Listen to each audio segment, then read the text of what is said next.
Ali, thanks so much for chatting with us today. No problem. We're very excited to have you. Now, you're a web developer. Tell us how you got into that.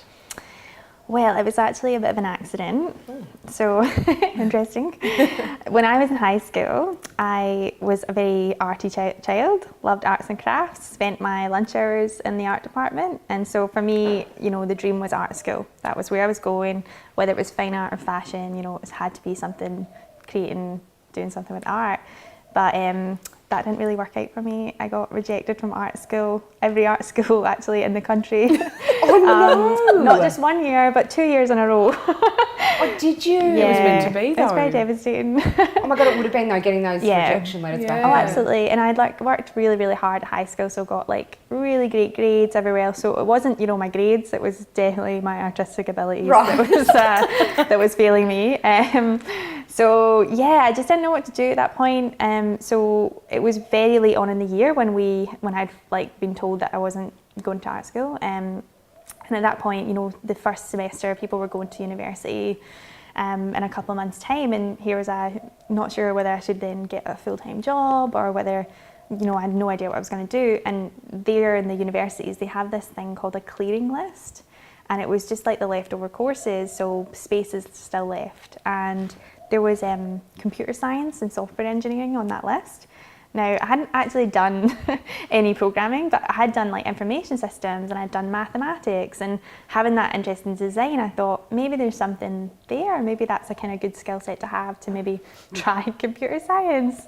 And so I signed up and got accepted like straight away, started university like maybe a month after that. Told my parents as well, I had kept it from them because I didn't want them to be disappointed again. So I hadn't even told them I was applying for this position, for the course.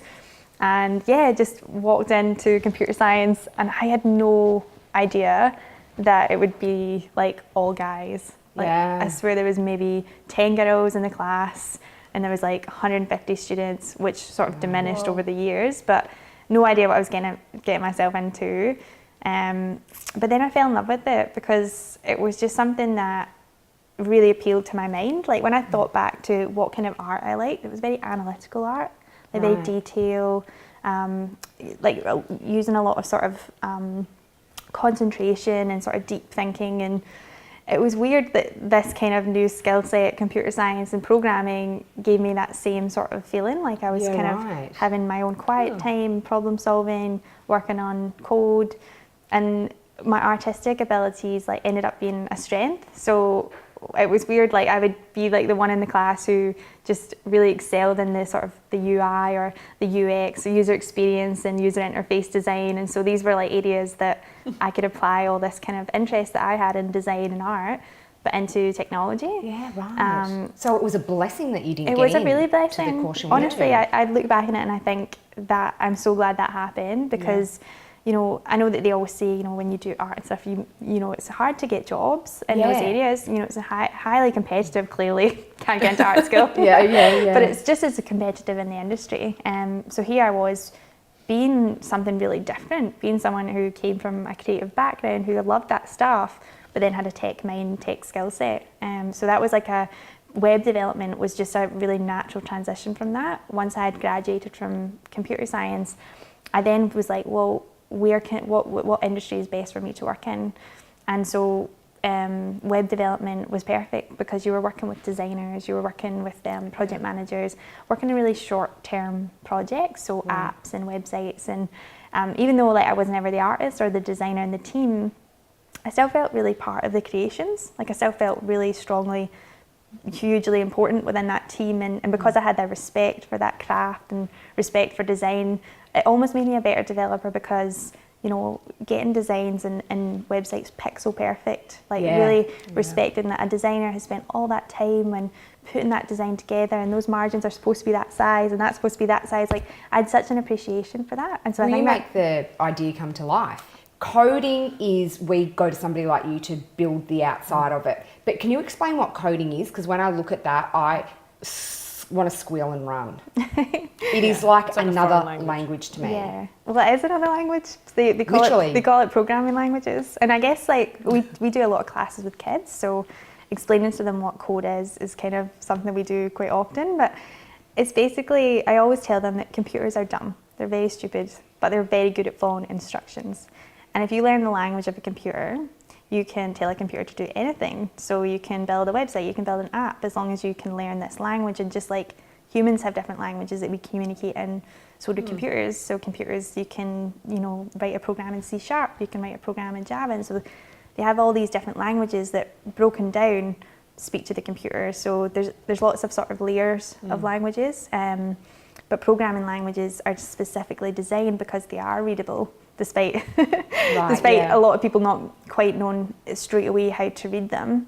They're kind of designed so that humans can read them and write them and understand them. And it's almost like it's actually kind of beautiful because it's like a universal language. Everywhere in the world, a programming language is the same. So Java is the same in every single country in the world, and you get developers all around the world speaking this one beautiful language to create products. And so there's something kind of like, I really like that aspect of it. Yeah. But it does take time and practice, and just like human languages. So, we have sentences and verbs and nouns, so we can structure sentences in a certain way, and you structure paragraphs in a certain way, and use punctuation to be able to sort of understand how the tone is. And it's just like that in programming. We have methods, we have variables, we have certain syntax and concepts that transfer across the language. Right. So if you learn, Italian, then you try and learn French afterwards. It's quite easy because you know how the structure of the language is, you know what areas to concentrate and learn. And they say that about English and languages that humans speak. Once you learn one, it's quite easy to pick up another quite fluently. And it's the same with programming. Once you do one, you look at another, and even though you don't know that language, you kind of work out what's happening because it follows a really similar structure. So yeah, it's kind of like amazing, the complexity, but it should never intimidate people because it's just another thing to learn. It's just something that once you kind of practice and familiarize yourself with, you'll realize there was nothing ever to worry about in the first place. It's something that, it was designed by humans, and so it's definitely something humans can kind of learn and read and write themselves. Totally. But yeah. Because when you did start your school, being one of 10 girls in a class of over 150, did you find that quite intimidating? And did you find that you almost had to, I guess, be the best? Or did you feel how did you feel being in a class like that? It's funny, I've never been asked that before, but that's exactly how I felt. You feel like and it's weird. Intimidation, again, is one of those words that it doesn't accurately describe how I felt, but then I think, I was afraid. I was afraid to look stupid. I was afraid to tell people the extent of how much I didn't know. And so a lot of the time I faked it. A lot of the time I sat there, embarrassed by my lack of knowledge because I was just surrounded by people who seemed comfortable and confident. And that's intimidating because you feel like, have you ever had that feeling at school where you didn't do the homework and everyone else did? Yeah. I was every day for me. Yeah, I was right. like, so you're just constantly why do you trying guys to prove know yourself. this? Why does everyone know this and I don't? And the way even the language of the lecturers, just the vibe of it all, it just felt like I should have known more than I did. And there was just a constant shame and constant struggle to try and stay up to date. And intimidation, it was more off-putting. Yeah. And I can understand why people give up because you don't feel supported, you don't feel like you can turn around and say, I don't know the answer to this. There's a really competitive environment, and I don't know if that is because it's male-dominated. And is that why you started Code Like a Girl? It was a mix of that, yeah. It was all mostly based on my experiences of university, my experiences in the industry, but also just constantly being the only girl.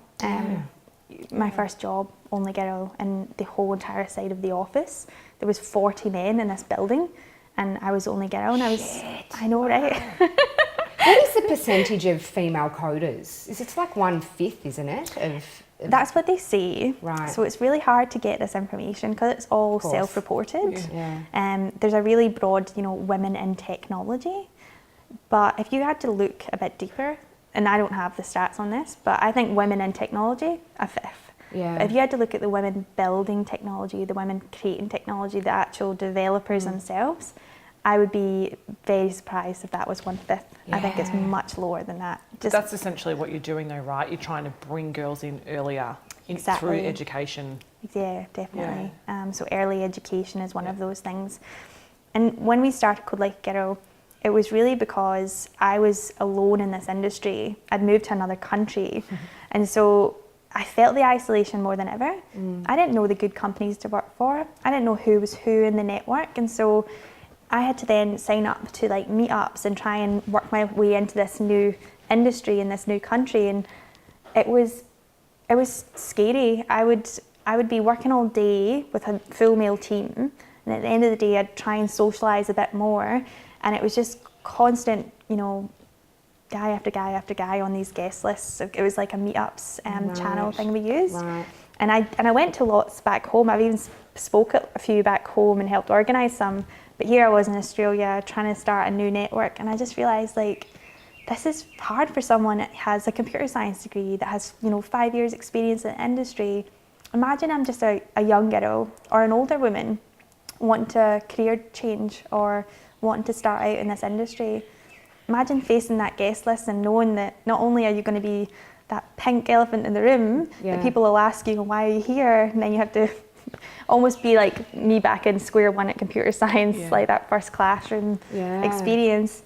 I thought there needs to be something more accessible. There needs to be a place where women can get access to this information, can get access to these people, these networks. And so Code Like a Girl, when it was the first sort of idea of what it was an event, a really low-key, you know, glass of wine with 8 girls talking about technology, talking about their products.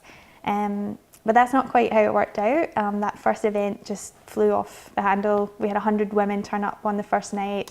The feeling that you get when you're around those women and you're sharing stories of successes, sharing stories of struggles, the atmosphere can become so vulnerable, but like just really safe and beautiful. Like some of the conversations that we have at these events are just, they leave everybody just tingling. They leave everybody feeling like they can achieve something pretty great. And for me, when I did that first event, I wanted to keep it regular. I thought we could build a community here.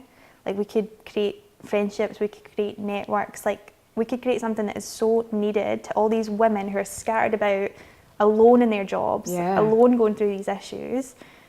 Like, let's bring them together. And so we committed, and it's been almost 3 years since that first event, and we've pretty much done an event every 2 months. We've committed to that, and I think that's been the solid foundation that Code Like a Girl was built on. You do work with a lot of young people as well. So do you go into schools, or how do you get into, because seriously, this should be a part of just the school curriculum. Yeah, and they're definitely on. Absolutely, they're definitely making big changes to the curriculum. So they've introduced the Digitech curriculum, and then Victoria has a mandate by actually the end of last year. It should be available in all schools now. Right, primary schools. Primary schools. Great. Yeah. So we will see changes, and it's exciting because it's been a bit doom and gloom, the stats. So being able to wait and see what these big changes to the curriculum will do to the pipeline problem is definitely one of those things that we're just kind of waiting to see what happens. But early education is so important, so that's why we started the Code Like a Girl workshops, away from sort of different from the events.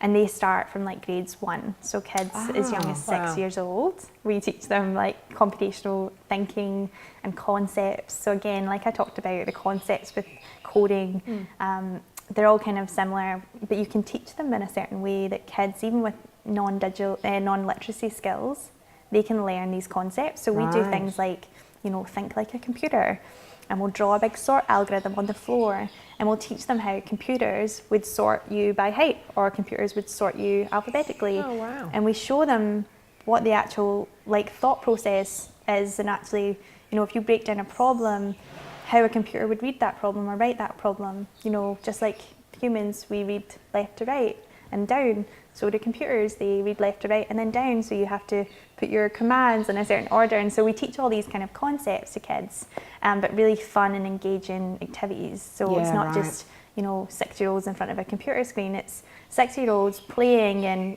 running and awesome. like really interacting with one another, which is really lovely to see because it's probably easier learning it at that age too. Oh yeah, they're like sponges. They just playing everything. Yeah, totally. And they're so curious as well and really energetic. So it's just such a good thing all round. Like you just get these girls asking amazing questions, and also just they're so like they become best friends with one another within this short time that you're spending with them. So our code camps, so they're 3 days long, and by the end of them they're all exchanging numbers, they're all best friends with one another, they're all taking pictures of each other, and it's just it's a really, really good time.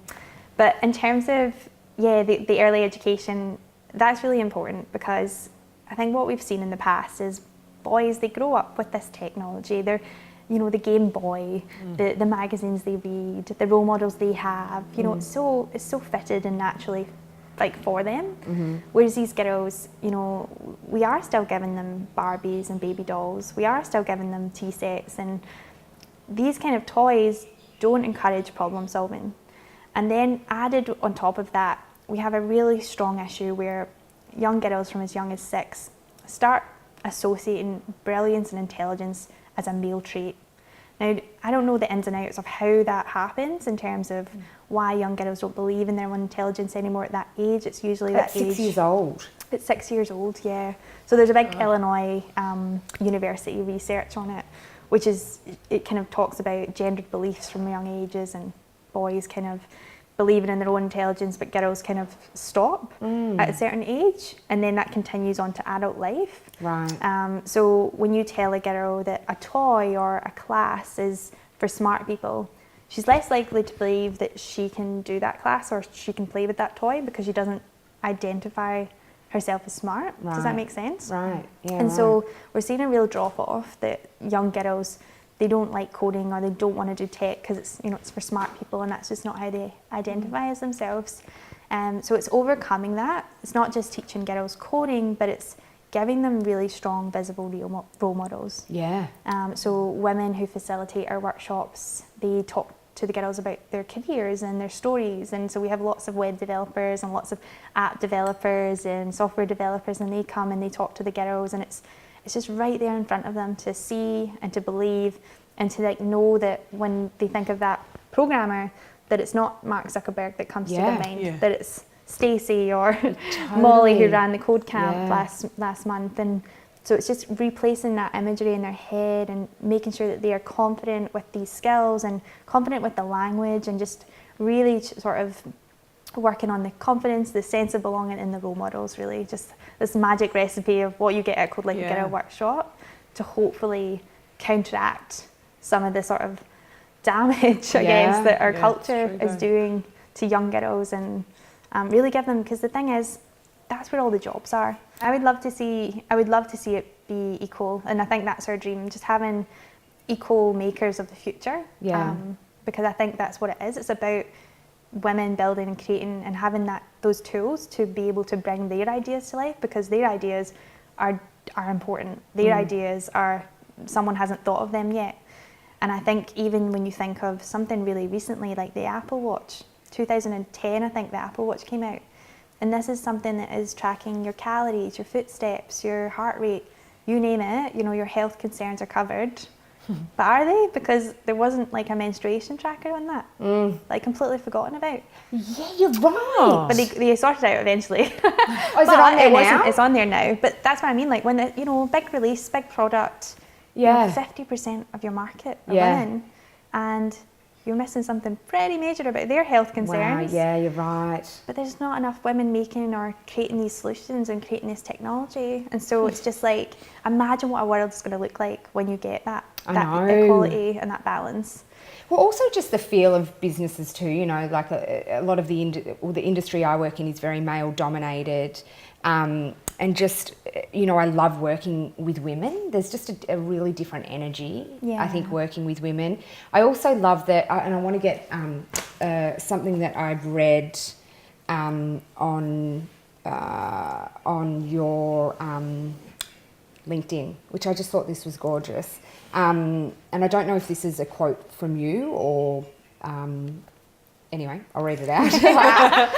At the heart of Code Like a Girl is a passion to create innovative learning environments where every girl from any background feels included, inspired and capable in the world of technology. And I loved that because I also love that having the heart as well is a huge part of Code Like a Girl. And I thought only a chick would go, what is the heart of our business? Yeah. And I think that can only create success. Yeah, absolutely. Without a doubt, Code Like a Girl is a very values-led company. Like myself and my business partner, Vanessa, we just do everything on gut and on feeling, but also we just have this really strong, we're not just an educational, business. We see ourselves as a social enterprise. So a big part of what we do is kind of based on our own experiences and coming back to the fact that technology just enabled a different life for me, knowing that you can give that gift to someone else who needs it. And so for us, we want to make ourselves sustainable. We want to make ourselves profitable in some sense, to use those profits to give this education to girls in disadvantaged backgrounds. Great. And so we know that we can look after these girls. If we are able to sustain ourselves, we'll never forget about them. They will always be at the forefront of our minds, and it's not up to some huge corporate responsibility team in some big fancy corporate office. It's about Code Like a Girl supporting all girls from any background. And so that's really where that statement comes from, because I guess like for us, we just know the power of this. And that it literally can change your life. Absolutely, yeah. Great. Did you're onto something good there. It's pretty exciting, isn't it? It's really exciting. Ali, Code Like a Girl, how can we find you? Where are your events? Is everyone welcome? So I guess a little rundown. We have events, we have workshops for adults and kids, and we have an internship and a job service. So our events are in Victoria, mostly Melbourne based.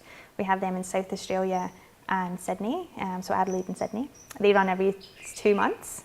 So sign up to our mailing list on the website and you'll get information of when they go live. I just am thinking of all of our mates with girls going during the school holidays, this is exactly what they should be sending their kids off to do. Because it would never cross my mind that there would be a camp for coding like this. I guess like one of the things that we love about Code Like a Girl is it's almost like an entire life cycle service. So you know, when you're a kid you can come to the code camps, when you're older you can come to the events, or when you're just starting out in a career you can come to the internship or the job service that we do. Yeah, so great. Touch points at every point.